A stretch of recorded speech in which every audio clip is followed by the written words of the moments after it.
Tenham todos um feliz sábado. Para mim é um privilégio muito grande poder conhecer mais uma igreja aqui da Grande São Paulo. Minha esposa e eu somos novos na região. Na verdade, nós estamos vindo da região de Sorocaba. Estamos aqui pouco mais de 2 anos. E hoje minha esposa não pôde me acompanhar porque ela está em um programa do Ministério Infantil, Departamento Infantil, lá na igreja de Vila Cruzá. Mas numa outra ocasião ela estará comigo, juntamente com os meus 2 filhos. Estamos muito felizes por estar aqui com vocês. Fui muito bem recebido nesta igreja, uma igreja calorosa e uma igreja também muito aconchegante. Parabéns, viu? Fico feliz por poder compartilhar do pão que é a palavra de Deus. Como eu falei, nós somos novos aqui, estamos conhecendo aos poucos a região. Moramos em Santo André, morávamos até então em Sorocaba, na região de Sorocaba, e eu fui convocado para assumir um auditor fiscal na Secretaria de Finanças de Diadema. E a minha esposa, que é editora na Casa Publicadora Brasileira, trabalhava ali em Tatuí, também foi transferida ali para Santo André, uma das lojas da Casa Publicadora, onde ela ali continua como editora. E por isso nós resolvemos morar na região aqui de Santo André. Estamos muito felizes por poder conhecer cada vez mais novos irmãos e perceber que a nossa família é muito maior do que a gente imagina. Viemos para cá sem conhecer ninguém, mas fomos muito bem recebidos pela família adventista. Quero convidá-los neste momento para estudarmos a palavra de Deus. Convido-os, portanto, a abrir a Bíblia em Romanos capítulo 3. Romanos capítulo 3. Nós vamos ler Romanos capítulo 3, a partir do verso 21. Romanos capítulo 3, a partir do verso 21. Ali diz o seguinte: mas agora, sem lei, se manifestou a justiça de Deus, testemunhada pela lei e pelos profetas. Justiça de Deus mediante a fé em Jesus Cristo, para todos e sobre todos os que creem, porque não há distinção. Pois todos pecaram e carecem da glória de Deus. Verso 24 agora. Sendo justificados gratuitamente por sua graça, mediante a redenção que há em Cristo Jesus, a quem Deus propôs no seu sangue como propiciação, mediante a fé, para manifestar a sua justiça, por ter Deus, na sua tolerância, deixado impunes os pecados anteriormente cometidos. E agora, para terminar, o verso 26. Tendo em vista a manifestação da sua justiça no tempo presente, para Ele mesmo ser justo e justificador daquele que tem fé em Jesus. Quero convidá-los mais uma vez para uma prece. Feche os seus olhos e vamos falar com Deus. Nosso eterno Pai, acabamos de abrir a Tua palavra, acabamos de lê-la, mas este é aquele momento em que nós também abrimos o nosso coração porque desejamos ouvir a Tua voz. Ó Pai bondoso, portanto, não permita que nenhum problema, obstáculo, preocupação interfiram na devida compreensão da Tua palavra. Se conosco, que o Teu Espírito fale ao nosso coração. É o que nós pedimos em nome de Jesus. Amém. A epístola de Paulo aos Romanos é normalmente chamada de a menos circunstancial. O que significa isso? Significa que é a carta que menos trata de problemas específicos de uma igreja local. Se você pegar a carta do apóstolo Paulo para a igreja de Corinto, por exemplo, você vai perceber que cada capítulo parece tratar de um ou mais problemas específicos daquela igreja. É por isso que os teólogos entendem que a carta de Paulo para a igreja de Corinto é uma carta altamente circunstancial. Mas isso não ocorre em sua carta aos Romanos. E não ocorre por dois motivos. Primeiro, Paulo não conhecia, no momento em que ele redigia a sua carta aos Romanos, não conhecia pessoalmente a igreja de Roma. Paulo não havia fundado a igreja de Roma. Paulo tinha poucas informações sobre as peculiaridades daquela igreja. Mas o segundo motivo por que Paulo, então, não trata de questões específicas daquela igreja local, era porque Paulo preferiu tratar de um problema geral. Problema que estava presente na igreja de Roma, mas problema que estava presente também em todas as demais igrejas com as quais Paulo trabalhava. Um problema que certamente sempre esteve presente na igreja ao longo dos séculos, um problema que pode estar, ou melhor, com certeza está presente em nossos dias. E que problema é esse, tratado pelo apóstolo Paulo em sua epístola aos Romanos? Eu me refiro ao problema do pecado.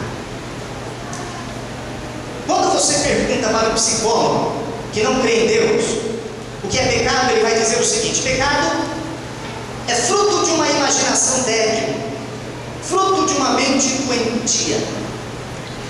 O sociólogo moderno, que talvez seja ateu, ele vai dizer mais ou menos o seguinte: pecado é um instrumento de dominação criado pelo homem para impor medo e consequentemente dominar.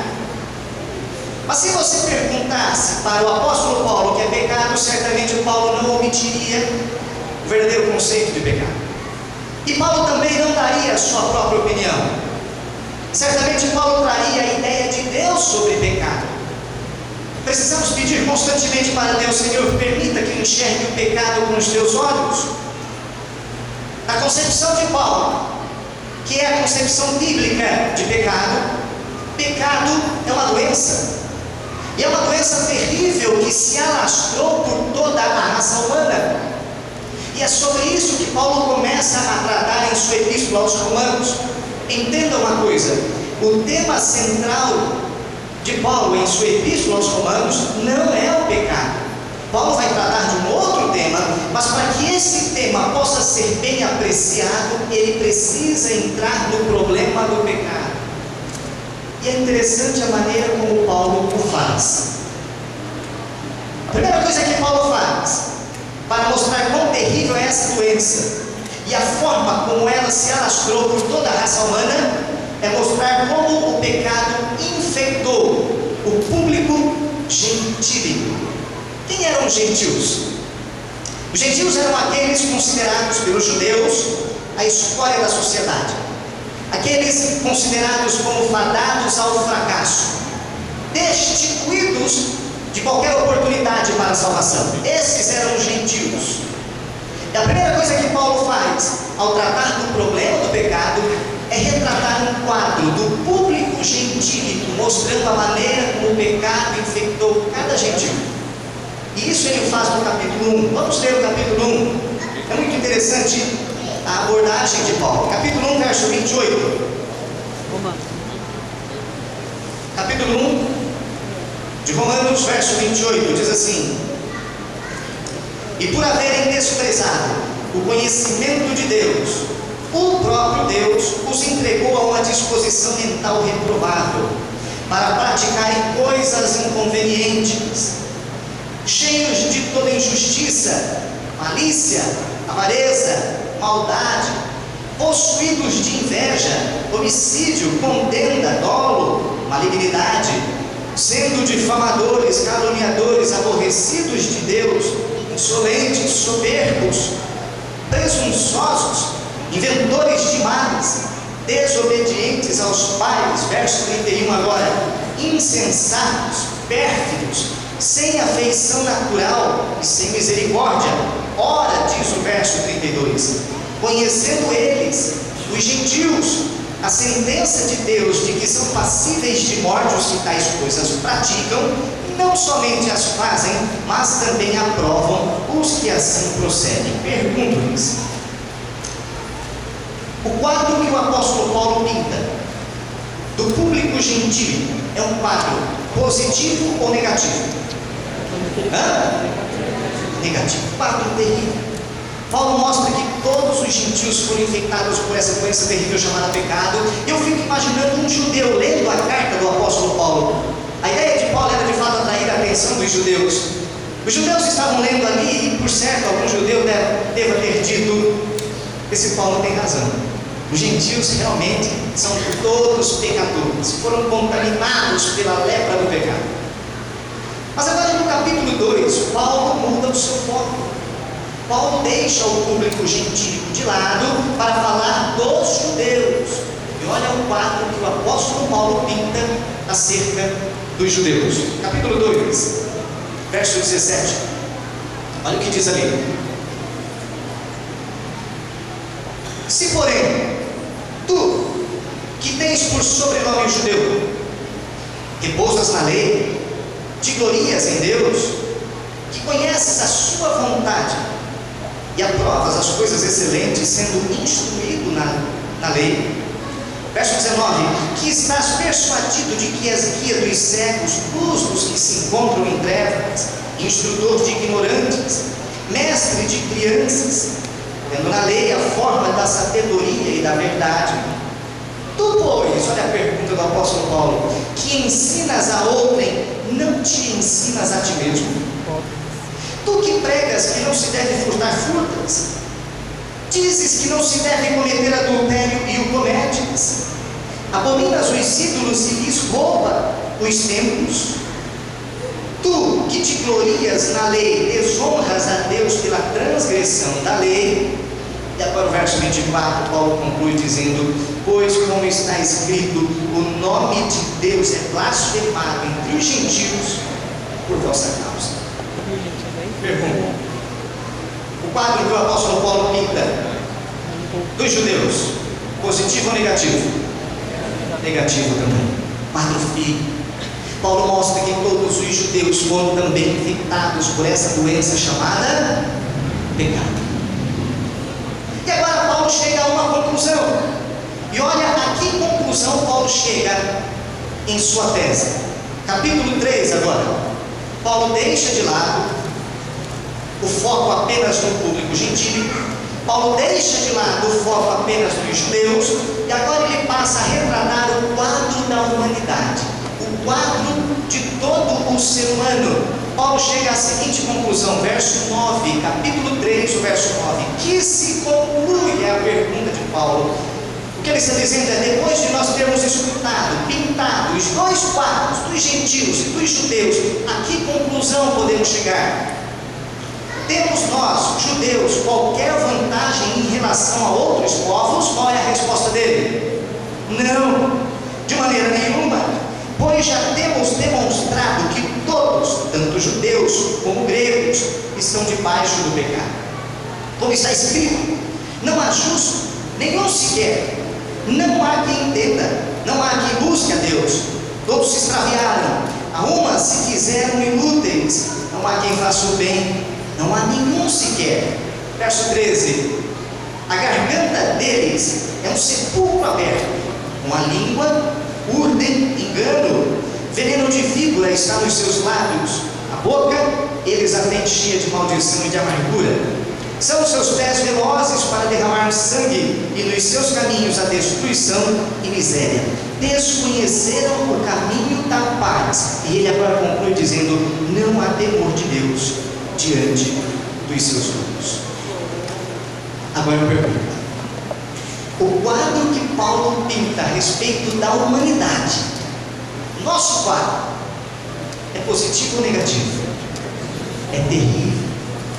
Porque Paulo agora mostra que todos nós, sem qualquer exceção, fomos infectados por essa doença chamada pecado.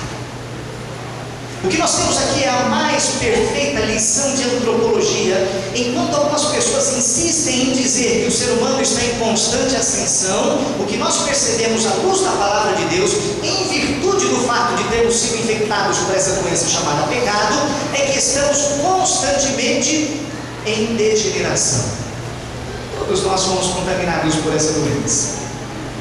Quão trágico seria se Paulo tivesse terminado a sua carta aqui. Quão terrível seria se eu parasse o meu sermão aqui, apenas acusando, apontando para os meus pecados, evidenciando quão terrível é a minha natureza pecaminosa. Mas louvado seja Deus, porque o tema central de Paulo não é o pecado, mas é o remédio de Deus para essa doença chamada pecado. A ideia de Paulo é apresentar em sua epístola aos Romanos o grande remédio de Deus para o pecador enfermo. Esse remédio tem um nome, eu quero compartilhar com vocês esse remédio. Nós vamos ler mais uma vez verso 24, que diz assim, verso 23, capítulo 3, verso 23.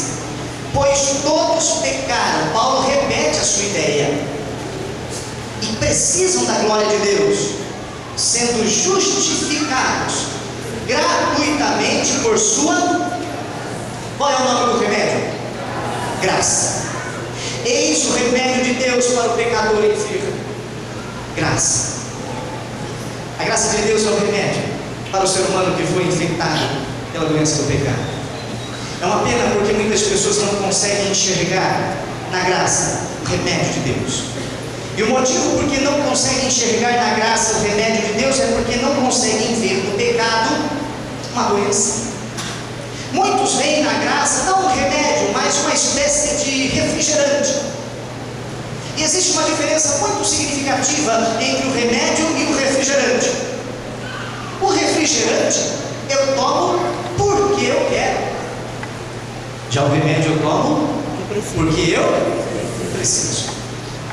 O refrigerante eu tomo quando eu quero. Já o remédio implica regularidade. Não é quando eu quero. Regularidade.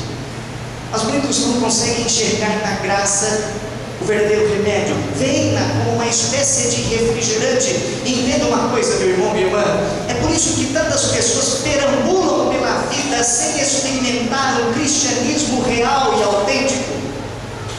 No capítulo 10 de João, no verso 10, Jesus ele nos prometeu algo impressionante. Ele diz assim: eu vim para que vocês tenham vida. E não é qualquer vida, é vida em abundância. E quando Jesus fala de vida em abundância, ele está falando de vida com significado, de vida que vale a pena ser vivida. É vida com plenitude em todos os aspectos. O problema é que muitas pessoas vivem dentro da igreja 10, 20, 40, 50 anos, perambulam dentro da senda do cristianismo, mas não experimentam a vida abundante que Jesus promete. Sabe por quê? Porque não compreendem o seu problema, a sua natureza pecaminosa. Não compreendem como pecadores são, o quão infectados por essa doença eles foram. E quando nós não compreendemos o pecado como doença, jamais conseguiremos apreciar a graça como remédio. Para apreciarmos a graça como remédio, aliás, quando apreciamos a graça como remédio, é a partir daí que o cristianismo começa a fazer sentido na sua e na minha vida. É por isso que Paulo começa falando do pecado, embora não seja o tema geral da sua carta. O tema é a graça, mas a fim de que as pessoas possam apreciar a graça de Deus como um verdadeiro remédio, ele trata do pecado como doença que infectou toda a raça humana. Agora eu quero compartilhar com vocês duas lições que Paulo nos ensina a respeito da graça, de acordo com o verso que nós lemos no início do nosso culto. Duas lições. Paulo, ele fala duas coisas sobre a graça. A primeira lição tem a ver com a gratuidade da graça. A graça não custa nada para você e não custa nada para mim. É o que está escrito aqui no verso, nós vamos ler mais uma vez, no verso 24, diz assim: sendo justificados gratuitamente pela sua o quê? Graça.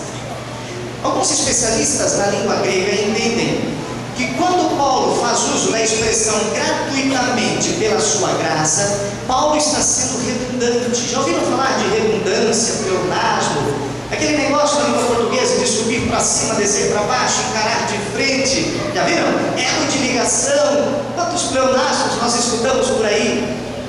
Mas há dois tipos de pleonasmo na língua portuguesa que também existe na língua grega, a língua do Novo Testamento. Existe o pleonasmo por equívoco, ou seja, trata-se de um equívoco mesmo de quem está falando ou escrevendo, mas existe também o pleonasmo por ênfase. Aí já não se trata de equívoco. Aí muitas vezes o autor quer enfatizar algo, e é o que acontece aqui.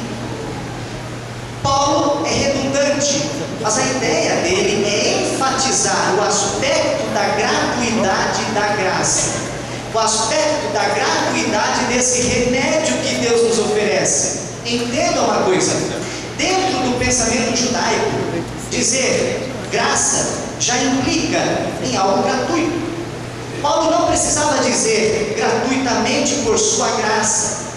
Todavia ele o faz para que você e eu compreendamos que não nos custa nada. Não importa a sua condição social, não importa o que você tem feito hoje ou tenha feito ontem, o fato é que esta graça está disponível para você e a mim. É de graça, completamente de graça. E a primeira lição que Paulo nos ensina a respeito desse remédio maravilhoso é que ele não custa nada para você e não custa nada para mim. Mas há uma segunda lição. E eu gostaria que neste momento você concentrasse todas as suas atenções nesta segunda lição, porque algumas pessoas têm uma visão parcial da graça, uma visão incompleta, e Paulo nos dá aqui uma visão completa do que é graça. Primeiro ele fala que não nos custa nada, mas há uma segunda lição. A segunda lição de Paulo é de que, embora este remédio não custe nada para você ou para mim, ele teve um preço. Ele custou, mas custou elevado preço para quem? Para Deus. Entenda, a primeira lição é que a graça não nos custa nada. Temos acesso a esse remédio de maneira gratuita, livre. Só que não é porque não nos custa nada que não teve um preço. Teve um preço, mas quem pagou esse preço foi Deus. E Deus teve que pagar elevado preço. E para Paulo nos ensinar isso, ele entra nos bastidores do grande conflito entre o bem e o mal, e você vai entender depois que nós lemos o texto mais uma vez. Paulo entra no contexto do conflito entre o bem e o mal, para que compreendamos o elevado preço da graça para o nosso Deus. Quero convidá-los neste momento para ler mais uma vez, verso 24 em diante. E neste momento, esqueça sua fome. É muito importante que você compreenda esta segunda lição. Vou ser muito breve, mas é fundamental que você entenda. Paulo entra nos bastidores do conflito entre o bem e o mal para nos ensinar o elevado preço deste remédio chamado graça. Verso 24: sendo justificados gratuitamente por sua graça. Aqui está a primeira lição. Não nos custa nada, mediante a redenção que há em Cristo Jesus, a quem Deus propôs no seu sangue como propiciação. Opa, vamos parar por enquanto. Verso 25 está dizendo que Jesus foi proposto como propiciação. Por quê? Mediante a fé, para manifestar a justiça, a sua justiça. Aqui tem algo interessante. Às vezes, no livro de Romanos, nós encontramos a expressão justiça como se referindo a uma dádiva que Deus oferece ao ser humano. Quando Ele justifica o ser humano, quando Ele perdoa o ser humano, Ele oferece a sua justiça. Justiça como dádiva. Mas às vezes a palavra justiça aparece como um atributo do caráter divino. Deus é justo. E é nesse contexto que Paulo utiliza a expressão justiça no verso 25. Diz assim: Jesus precisou vir como propiciação para manifestar a sua justiça. Pergunto, por quê? O verso responde: por ter Deus, na sua tolerância, deixado o quê? O que está escrito lá? Impunes os pecados anteriormente cometidos. Olha o que o texto está dizendo. Jesus precisou vir para manifestar a sua justiça. E por que Ele precisou vir para manifestar a sua justiça? Por ter Deus, na sua tolerância, deixado impunes os pecados cometidos antes da cruz. O que é que Paulo estava querendo dizer aqui? Deixa eu lhe perguntar: a palavra impunidade para você tem um sentido positivo ou negativo? Negativo. Hã? Negativo. Negativo. O texto bíblico está dizendo que Jesus ele precisou manifestar a sua justiça. Por quê? Porque Deus, na sua tolerância, praticou o quê? O que está dizendo o verso? receio de dizer, está na Bíblia. Praticou impunidade. Deixou impunes os pecados cometidos antes da cruz. A palavra impunidade que aparece aqui no texto tem o sentido de uma dívida que não havia sido paga. Estou dizendo que Paulo entrou agora nos bastidores do grande conflito entre o bem e o mal para nos ensinar algo sobre a graça que você e eu precisamos compreender. A segunda grande lição. A primeira graça não nos custa nada, mas ela nos foi elevado preço a Deus. E essa é a segunda lição. E Paulo nos ensina isso por meio dos versos 25 e 26. Ele diz assim: tendo em vista, Jesus precisou vir, tendo em vista, verso 26, a manifestação da sua justiça no tempo presente, para que ele mesmo possa ser justo e justificador daquele que tem fé em Jesus. Que texto é esse? O que o apóstolo Paulo estava querendo dizer com isso? Jesus veio para manifestar a sua justiça. Por que ele precisou fazer isso? Por ter Deus deixado impunes os pecados anteriormente cometidos, ou seja, cometidos antes da cruz, por causa da sua tolerância. O que é isso? Vamos entender rapidamente. Abra sua Bíblia em Judas 9 e vamos entender o que é que o apóstolo Paulo queria dizer e o que isso tem a ver com a segunda grande lição a respeito da graça que nós estamos aprendendo nesta manhã. Judas 9. Judas 9. Ali diz assim: contudo, ele não podia ter escrito no momento. o arcanjo Miguel. Quem é o arcanjo Miguel? Jesus. A palavra Miguel significa não há ninguém como Deus. Na verdade, etimologicamente falando, Miguel é uma pergunta retórica. Quem é como Deus? Esse é o sentido da expressão Miguel. Não há ninguém como Deus. Jesus se apresenta com o nome de Miguel em toda circunstância em que ele guerreia contra o diabo, para mostrar que não há ninguém como Deus. O arcanjo Miguel, quando contendia com o diabo e disputava a respeito do corpo de Moisés, não se atreveu a proferir o juízo infamatório contra ele. Pelo contrário, disse: o Senhor te repreenda. Vamos entender um pouco dessa história e relacioná-la com o texto que nós acabamos de ler ali em Romanos. Irmão Adi, o livro Patriarcas e Profetas dedica 2 capítulos para falar de Moisés. Dedica um capítulo para falar da sua vida e ministério, um outro capítulo para falar do término do seu ministério e também da sua morte. Mas é no livro A Verdade sobre os Anjos, no capítulo 9, que nós vamos encontrar de uma forma um pouco mais vívida a cena que nós acabamos de ler aqui, no verso 9 de Judas. Ellen White diz o seguinte: os anjos e os seres criados estavam na expectativa de ver Jesus arrancar da sepultura o primeiro ser humano. Seria o primeiro ressurreto. Por isso Jesus ele chegou juntamente com a sua comitiva, com vários anjos, e se colocaram ali ao lado do corpo gélido de Moisés. E no momento em que Jesus ia proferir a palavra para que Moisés saísse da sepultura, o diabo chega com os seus anjos e se coloca entre o túmulo de Moisés e Jesus. E Satanás olha para Jesus e diz: de maneira nenhuma, ele não pode ser ressuscitado. Qual era a linha de argumentação do diabo? Simples: o salário do pecado é o quê? Morte. Moisés pecou. Se houve pecado, tem que haver o quê? Morte. Alguém tem que morrer, e até então ninguém tinha morrido em lugar de Moisés. Moisés, portanto, deveria permanecer na sepultura. Jesus poderia, muito bem, usar um argumento futurista, dizendo: mas eu vou morrer em lugar de Moisés daqui a 1000 ou 1500 anos. Mas se ele usasse esse argumento, seria suficiente para o diabo, sim ou não? Não, seria como um cheque predatado na mão do diabo, mas o diabo não aceita cheque predatado. Na verdade, o diabo tinha plena convicção de que seria vitorioso lá no Monte Calvário. Na visão do diabo, o vitorioso lá na batalha do céu e na batalha do Éden foi ele e não Deus.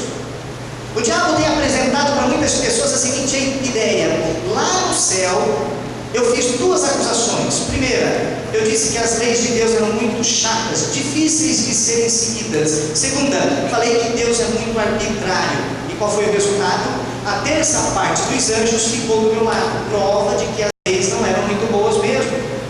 E depois o que foi que aconteceu? Todos esses anjos e eu fomos expulsos daquele lugar, prova da arbitrariedade divina. Portanto, eu provei os meus argumentos lá no céu, diz o diabo. E aqui no Éden, também fiz duas acusações. Falei que as leis de Deus eram muito arbitrárias, difíceis de serem seguidas, e falei que o próprio Deus também era arbitrário. Qual foi o resultado? Toda a raça humana, representada por Adão e Eva, acabou partindo para o meu lado, prova de que havia algum problema com as leis de Deus. E no final das contas, toda a raça humana acabou sendo expulsa do jardim do Éden, prova da arbitrariedade divina, diz o diabo. Então ele poderia lançar contra Jesus o seguinte: eu fui vitorioso na batalha do céu, eu fui vitorioso na batalha do Éden, quem garante que eu não serei vitorioso lá no Calvário? Portanto, não me venha com essa história de que vai morrer em lugar de Moisés lá no futuro. Neste momento, enquanto ninguém morreu em lugar de Moisés, alguém tem que morrer, alguém tem que permanecer na sepultura. Afinal de contas, o salário do pecado é a morte. Está claro isso, sim ou não? O diabo olha para Jesus e diz: se você ressuscitar Moisés, perdoá-lo e justificá-lo, o Senhor será conhecido como o justificador perante o universo, o perdoador, mas não poderá ser visto como justo, porque a justiça reclama a morte, porque houve pecado, e onde há pecado tem que haver morte. O Senhor escolhe: ou vai ser justo perante todo o universo, mantendo Moisés na sepultura, ou vai ser o justificador perante todo o universo, não podendo, portanto, porém, ser visto como o justo. É uma coisa ou outra. Jesus poderia também apelar para um argumento pretérito. E no argumento preterista de Cristo, ele poderia, por exemplo, usar como base Apocalipse capítulo 13, ali no verso 8, é nos dito o seguinte: que Jesus, ele é o Cordeiro de Deus que foi morto desde a fundação do mundo. Só que entenda uma coisa: essa ideia de Jesus como Cordeiro de Deus morto desde a fundação do mundo só fazia sentido na mente de Deus.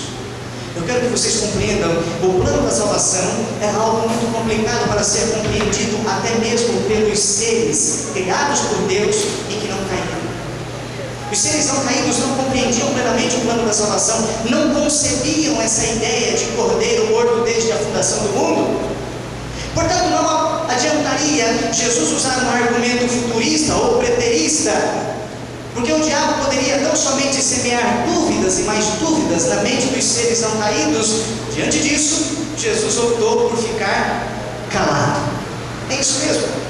O texto de Judas diz assim que Jesus não somente disse: o Senhor te repreenda, e não disse mais nada. E ignorando o brado do diabo, ignorando as ofensas, o opróbrio, Jesus então ressuscita Moisés e o leva ao céu. O diabo deve ter bradado dizendo: tudo bem, agora o Senhor vai ser visto como justificador, porque justificou alguém que deveria estar ali na sepultura, mas não poderá ser visto como justo. Foi assim com Moisés, foi assim também com Elias. Eu fico imaginando o diabo tentando segurar talvez nos pés de Elias, dizendo: você não pode subir, porque você é pecador, e o salário do pecado é a morte. Deus não pode justificá-lo, porque se ele o fizer, ele não poderá ser visto como justo. Foi assim com Enoque. E agora eu quero que você entenda uma coisa: foi assim com cada pessoa no Antigo Testamento que se colocava diante de Deus com um coração contrito, suplicando-lhe o perdão. Toda vez que Deus justificava um pecador lá no Antigo Testamento, concedendo-lhe o perdão, o diabo bradava dizendo: não pode, não é justo. E Jesus permanecia de que forma? Calado. Ellen White retratou muito bem esse brado do diabo. Eu tenho aqui uma porção, uma parte do livro da Ellen White, o qual eu gostaria de ler apenas um pequeno trecho para não perder A riqueza dos detalhes é do livro Profetas e Reis, página 588.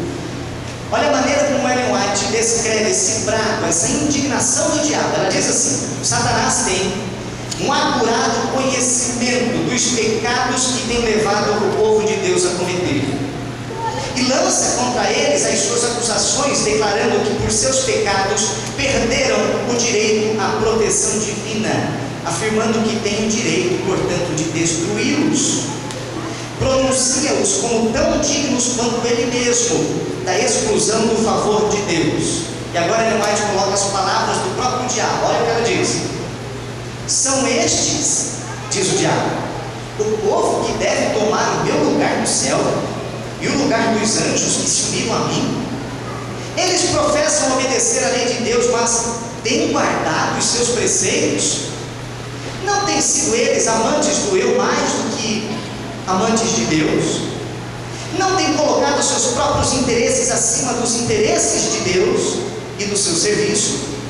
Contemplai os seus pecados, diz o diabo, que tem marcado as suas vidas. Vede o seu egoísmo, a sua malícia, o ódio de uns para com os outros. Ora, diz o diabo, banirá Deus a mim e aos meus anjos de sua presença, e no entanto recompensará aos que têm sido culpados dos mesmos pecados.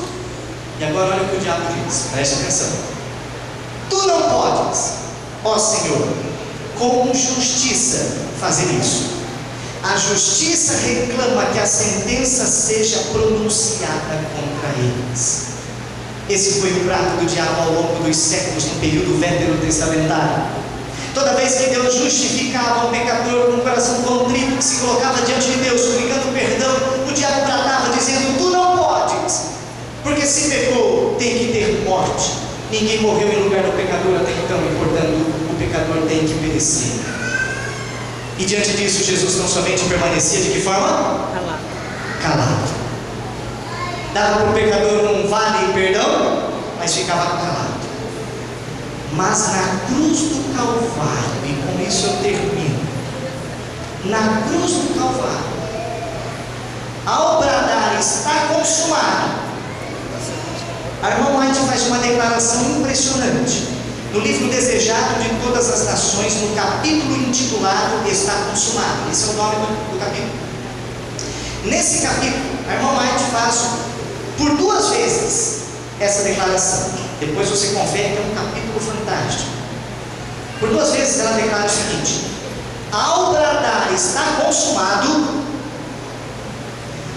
os últimos laços de simpatia que havia entre os anjos não caídos e o diabo foram rompidos, diz a irmã White. Vou repetir. No texto, no livro que você vai ler, está assim: ao bradar está consumado. Ela fala por 2 vezes: os derradeiros, os últimos laços de simpatia que havia entre os seres não caídos e o diabo foram rompidos. O que é que esse texto, essa declaração me ensina? Primeiro, que havia laços de simpatia, então, até a cruz, entre os seres não caídos e o próprio diabo. Mas o que seriam esses laços de simpatia? Eram dúvidas. Não dúvidas sobre o caráter de Deus, de maneira nenhuma, mas dúvidas com respeito ao desenvolvimento do plano da redenção, ao desenrolar do plano da salvação. Os seres não caídos não compreendiam plenamente, e constantemente o diabo incitava dúvidas, dizendo: Deus não pode ser visto como justo ao justificar o pecador. Dúvidas. E Deus permanecia calado. Mas na cruz do Calvário, a máscara do diabo caiu.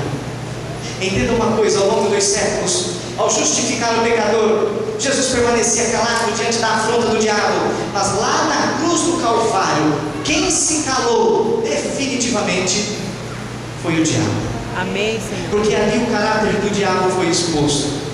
Ali definitivamente passou a haver um substituto. Definitivamente, agora, o pecador arrependido tinha direito a um substituto, a alguém morrendo em seu lugar.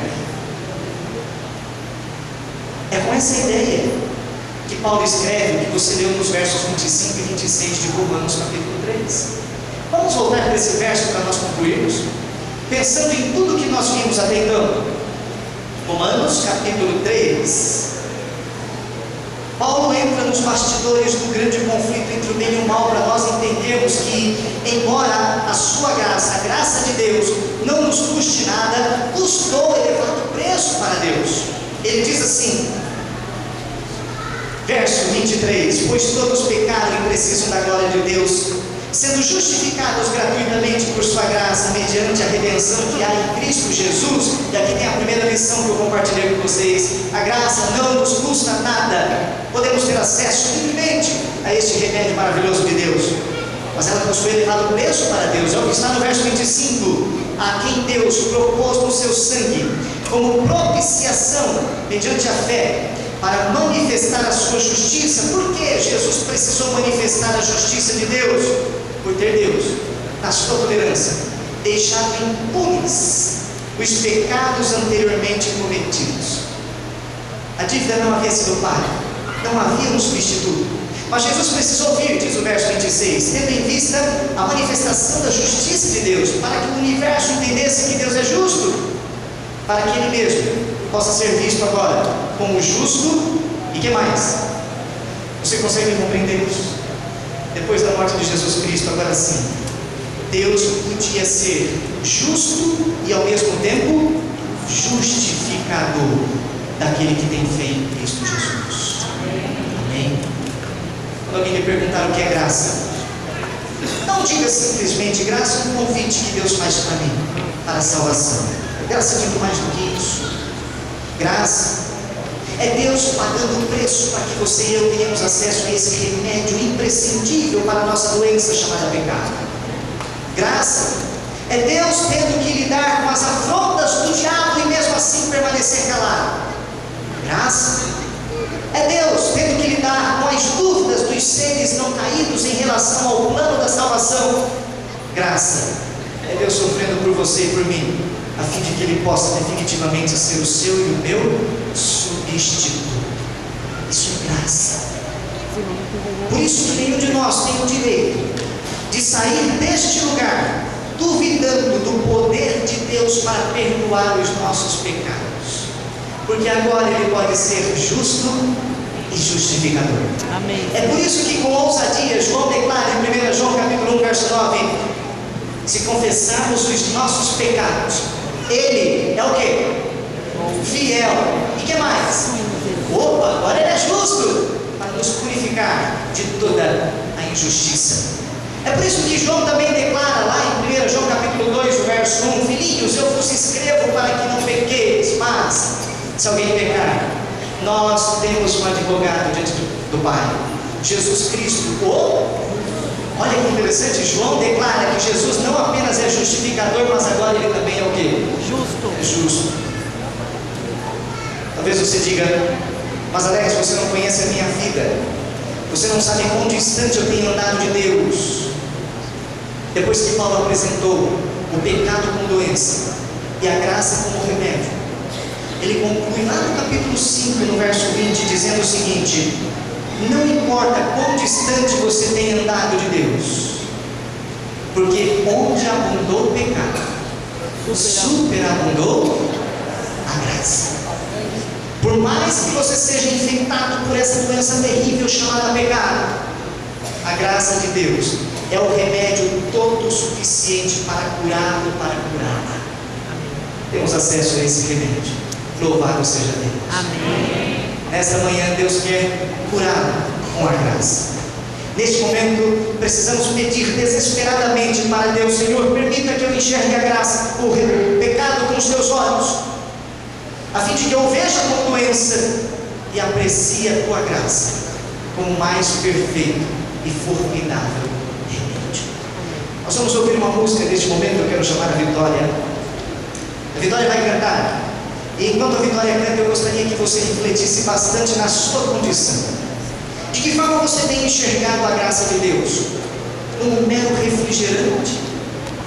Ou como o remédio mais importante e necessário da sua vida? Neste momento você deve pedir para Deus visão espiritual, para que você enxergue a sua verdadeira condição e aprecie a graça de Deus como o maior de todos os remédios. Amém. Que Deus os abençoe.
O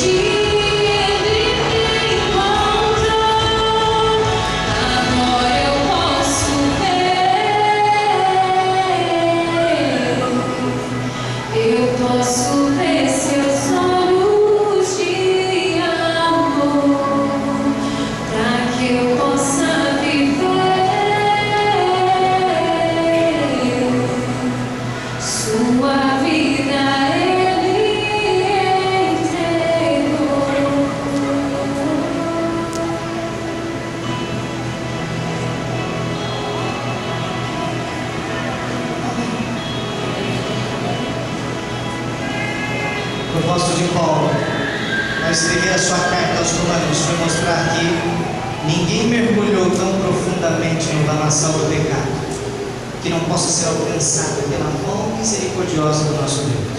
Amém. Vamos falar com Deus.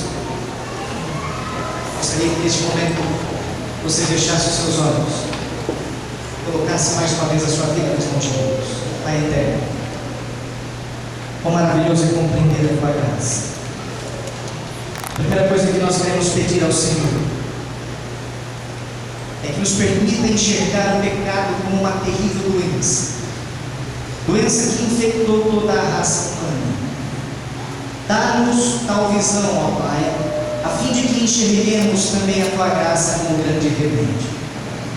Pai bondoso, compreendemos que este remédio precioso chamado graça, remédio infalível, não nos custa nada, mas custou elevado preço para o nosso Salvador. Neste momento, ao sairmos deste lugar, queremos sair com a certeza de que estamos agora nos apoderando deste remédio. Queremos sair daqui com a certeza do teu perdão, a certeza da tua justiça imputada em nossa vida. Queremos sair daqui, ó Pai, com a certeza de que por tua graça nós somos salvos. Pedimos a tua bênção para o teu povo. Há pessoas aqui que talvez estejam mergulhadas no lamaçal do pecado, que ela encontre na tua graça o verdadeiro remédio. Que haja em nós aquele desejo de viver a vida abundante que Cristo oferece em seu Evangelho. Se com a tua igreja, portanto, que ao sairmos daqui, nós o façamos na certeza do teu perdão, na certeza do teu poder, na certeza também da tua presença, da companhia do teu Espírito em nossa vida, em nome de Jesus, amém.